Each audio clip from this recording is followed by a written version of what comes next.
آگے ہے سورہ طلاق۔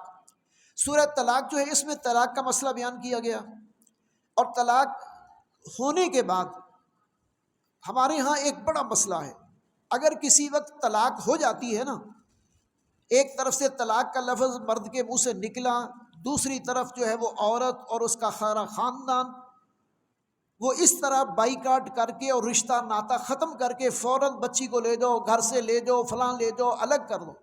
حکم یہ ہے کہ طلاق کے بعد بھی عدت عورت اپنے شوہر کے گھر میں گزارے، اور طلاق عام طور پر جو شرعی طلاق ہے وہ ایک یا دو ہیں۔ الطلاق مرتان، ایک دفعہ طلاق دی انتظار کی جائے۔ یہ جو جاہلانہ رویہ ہے کہ ایک ہی دفعہ وہ کلاشن کوف کی طرح طلاق طلاق طلاق کرنا شروع کر دیتے ہیں، یہ بھی اس پر تو کوڑے لگنے چاہیے۔ یہ شرعی طلاق ہے ہی نہیں۔ طلاق اصل کیا ہے؟ دیکھیں ایک طلاق بھی وہی کام کرتی ہے جو 3 کرتی ہیں یا 10 کرتی ہیں یا 100 کرتی ہیں، ایک طلاق بھی وہی۔ طلاق کے بعد عدت عورت اپنے شوہر کے پاس گزارے۔ اب وہ 3 ماہ کی عدت جب گزارے گی، اس دوران دونوں کو سوچنے کا موقع بھی ملتا ہے، اور دوسرے دونوں دین کی منشا کیا ہے؟ گھر بچے رہ جائیں، گھر برباد نہ ہو۔ اور اس دوران اگر شوہر کو اپنی غلطی کا احساس ہو جائے اور عورت بھی اپنا رویہ درست کر لے، اور وہ دونوں میاں بیوی آپس میں عدت کے دوران اگر مل لیتے ہیں تو طلاق غیر مؤثر ہو جاتی ہے۔ دوسری طلاق تک بھی یہی معاملہ ہے۔ تیسری طلاق کے بعد یہ آپشن ختم ہو جاتی ہے۔ اگر 3 طلاقیں ہیں تو پھر یہ ہوگا کہ پھر ٹھیک ہے کہ پھر جو ہے وہ، لیکن عدت پھر بھی اپنے شوہر کے گھر میں گزارنی، اس کے بعد وہ رخصت کر دے گا، رجوع کا حق نہیں رہے گا اس کو عدت کے دوران بھی، 3 طلاقوں کے بعد بھی۔ تو 2 طلاقوں تک جو ہے وہ رجوع کا حق ہوتا ہے شوہر کا۔ تو ایک تو یہ ہے کہ اس حق سے وہ محروم کر دیا جاتا ہے برادری کے پریشر کی وجہ سے۔ دوسرا، عورت بھی جذباتی ہوتی ہے کہ نہیں اب اس نے طلاق دے دی، اپنا اس کے پاس نہیں رہنا، اللہ کی بندی مہینہ 2 مہینے گزارو، دیکھو اپنی جائزہ لو، وہ بھی اپنا جائزہ لے، آپس میں دیکھو کہ کہاں غلطی ہم سے ہو رہی ہے، کیوں ہم ایک دوسرے کو برداشت نہیں کر رہے، کل کو بچوں کا کیا بنے گا۔ دوسری دفعہ رشتے کرنے آسان ہوتے ہیں، پہلی دفعہ کتنی مشکلات ہیں۔ معاشرے کے اندر سارا بحران ہی اس وجہ سے ہے کہ ہم کوئی بھی کام دین کے مطابق نہیں کرتے، جذبات سے مغلوب ہو کر جو ہے وہ کرتے ہیں، اندھا دھند کرتے ہیں۔ اس لیے اس کے ساتھ پھر کیا ہوا؟ اللہ سے ڈرتے رہو، اللہ سے ڈرتے رہو۔ وَمَن يَتَّقِ اللَّهَ يَجْعَل لَّهُ مَخْرَجًا، اور جو کوئی بھی اللہ سے ڈر کر کوئی بھی فیصلہ کرتا ہے، اللہ اس کے لیے کوئی نہ کوئی سبیل نکال دیتا ہے، اللہ اس کے لیے کوئی نہ کوئی سبیل نکال دیتا ہے۔ شریعت میں راستہ موجود ہوتا ہے، لیکن شریعت کو ہم واقف نہیں ہے، جانتے نہیں۔ اس کے بعد اگلی سورت جو ہے وہ سورت تحریم ہے۔ اس میں ایک بڑا اہم مسئلہ ہے کہ کبھی بھی کسی کی محبت میں حد سے بڑھ کر آدمی جو ہے وہ مبتلا ہو جائے تو ایسا نہیں ہے کہ پھر کسی حلال چیز کو بھی اپنے اوپر حرام کر لے۔ اصل میں ہوا کیا تھا؟ نبی اکرم صلی اللہ علیہ وسلم کی ازواج مطہرات کی تعداد کافی زیادہ تھی نا، مطلب یہ ہے کہ 9 تک ایٹ اے ٹائم آپ کے نکاح میں تھی، ویسے تو 12 امہات المومنین۔ آپ صلی اللہ علیہ وسلم کا معمول یہ تھا کہ آپ روزانہ عصر سے مغرب کا وقت تمام ازواج مطہرات کے گھروں میں جاتے، تھوڑی تھوڑی دیر وہاں رکتے، خیریت معلوم کرتے، لیکن رات کے لیے باری تھی کہ ایک رات ایک کے گھر میں باری ہے، دوسرے گھر میں، اس طرح آپ صلی اللہ علیہ وسلم سب کے ساتھ انصاف کے ساتھ سلوک کرتے تھے۔ حضرت زینب رضی اللہ تعالیٰ عنہ نبی اکرم صلی اللہ علیہ وسلم کی پھوپھی ذات تھی، کزن تھی۔ اب کزنز جو ہیں ان کو بعض اوقات انسان کے مزاج کا پتہ ہوتا ہے کہ کون سی چیز پسند ہے کون سی نہیں پسند۔ انہوں نے اپنے گھر میں شہد کا کوئی انتظام کر لیا، یا ان کے گھر میں کوئی تحفہ کہیں سے آ گیا۔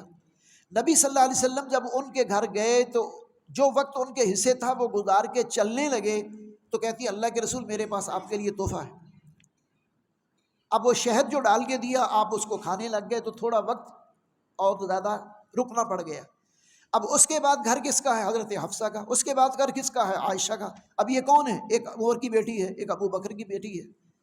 اب جو ہے وہ ان کو فکر لگی کہ یہ وہاں ٹائم کیوں زیادہ گزار کے ہمارے حصے کا ٹائم کم ہو گیا۔ اب یہ ایسا کیوں تھا؟ اس لیے کہ جہاں آپ صلی اللہ علیہ وسلم ان کے شوہر تھے وہاں ان کو پتا تھا کہ آپ اللہ کے نبی اور رسول ہیں۔ جتنی دیر آپ ہمارے گھروں میں ہوں گے، ہمارے پاس ہوں گے، اللہ کی رحمت برکت عنایت ساری اسی گھر میں ہوگی اور وہیں ہوگی۔ ان کی یہ بھی ایک خواہش ہوتی تھی وہ زیادہ کسی نہ کسی طریقے سے روک لیں، لیکن دوسری طرف بہرحال نبی کی بیویاں ہیں لیکن آپس میں تو سونکڑے ہیں نا، تو وہاں وہ مسئلہ بھی تھا۔ تو اب انہوں نے آپس میں کوئی مشورہ کیا کہ یہ پوچھیں کہ کیا مسئلہ ہے، دیکھیں کیا مسئلہ ہے۔ تو اب آپس میں اصلاح مشورہ کر لیا کہ نبی صلی اللہ علیہ وسلم سے پوچھیں گے. ایک نے کہا کہ یا رسول اللہ کیا معاملہ، آج آپ کے منہ سے مغافیر کی بو آ رہی ہے. مغافیر جو ہے پہاڑی بوٹی ہے، اور شہد کی مکھیاں جس قسم کے پھولوں کا رس لیتی ہیں اسی طرح کا ذائقہ اور سمیل ہوتا ہے اس کے اندر. ایک کے پاس گئے، یا رسول اللہ آپ کے منہ سے مغافیر کی بو آتی ہے. دوسرے کے پاس گئے، یا رسول اللہ آپ کے منہ سے مغافیر کی بو آتی ہے. آپ صلی اللہ علیہ وسلم نے کہا کہ میں نے زینب کے ہاں سے شہد کھایا تھا، آئندہ نہیں کھاؤں گا. دوسری کے ہاں گئے، اس نے بھی یہی کہا. آپ نے فرمایا زینب کے ہاں سے شہد کھایا گا، اگر یہ سمیل اچھی نہیں ہے، نہیں اچھی لگتی تم لوگ، نہیں کھاؤں گا. اب نبی صلی اللہ علیہ وسلم کا یہ بات کہہ دینا کہ میں یہ نہیں کھاؤں گا ایک حلال چیز کے بارے میں، تو گویا کہ امتی تو پھر اس کو چھوڑ دیں گے. شہد جو ہے اتنی اچھی چیز ہے، اور آپ صلی اللہ علیہ وسلم نے خود اس کی بڑے فضائل بیان کیے ہیں. تو اب اللہ نے دیکھیں یہ کوئی گناہ کا کام نہیں تھا، یہ کسی کی دلجوئی کے لیے ایسا کر لینا. خاص طور پہ نبی کا مقام جو ہے وہاں تو حلال و حرام کے فیصلے ہو رہے ہوتے اور وہی کا سلسلہ جاری تھا. تو اللہ رب العزت نے پھر وہاں آپ صلی اللہ علیہ وسلم کی اصلاح فرمائی. یا ایھا النبی، اے نبی صلی اللہ علیہ وسلم، لما تحرم ما احل اللہ لک، آپ اس چیز کو کیوں حرام ٹھہراتے ہیں اپنے لیے جو اللہ نے آپ کے لیے حلال کی ہے. تبتغی مرضات ازواجک، کیا اپنی بیویوں کو خوش کرنے کے لیے. اب بس اتنا کہا، اس کے بعد فرمایا واللہ غفور الرحیم، اللہ نے آپ کو بخش دیا، معاف فرما دیا. یعنی آپ سے یہ جو سہو ہو گیا، نبی سے گناہ نہیں ہوتا، نبی معصوم ہوتے ہیں، بھول چک ہو سکتی ہے. یہ جو تھوڑی سی بھول چک ہوئی، اللہ نے فوراً اصلاح فرما دی کہ آپ کی یہ شان اور آپ کا یہ مقام نہیں ہے کہ آپ اس طرح جو ہے وہ کریں. اس کے بعد ایک اور بات ہے، نبی صلی اللہ علیہ وسلم نے کوئی راز کی بات ازواج مطہرات میں سے کسی ایک کو بتائی تھی، غالباً حضرت حفصہ کو بتائی تھی، اور کہا کہ یہ کسی کو نہیں بتانا. اب عورتوں کا مزاج کیا ہوتا ہے، وہ راز کی بات راز نہیں رہتی. وہ بھن میں بس تانوں دسدی پئی ہوں، تسی نہ کہاں کتے گل کرے ہو. ہاں لوگاں خواتین میں بھن میں تانوں دسدی پئی ہوں، تسی نہ ہن کہاں کتے گل کرے ہو. تو وہ جب آپ نے خود راز نہیں رکھ سکے تو دوسرا راز کہاں سے رکھے گا. وہ کرتے کرتے یہ بات جو ہے وہ ازواج مطہرات کے اندر گھوم گئی، اور اللہ کے رسول صلی اللہ علیہ وسلم کو اللہ تعالیٰ نے بدریہ وحی بتا دیا. اللہ تعالیٰ نے بدریہ وحی بتا دیا کہ آپ نے جو راز اپنی زوجہ محترمہ کو بتایا تھا وہ راز نہیں رہا، وہ تو بات سب کے پاس پہنچ گئی کہ تانوں دسیا تسی کہاں نہ دسیو، تانوں دسیا تسی کہاں نہ دسیو. اب جو اللہ کے رسول نے پوچھا کہ بھئی تم لوگوں نے میرے راز کی حفاظت کیوں نہیں کی، تو اب ظاہر ہے وہ آپ کی بیویاں تھیں. وہ آگے سے اللہ کے رسول آپ کو کیسے پتہ چلا. اب پھر وحی نازل ہوئی، نبأنی العلیم الخبیر، مجھے اللہ نے خبر دی ہے، وحی نازل ہوئی ہے.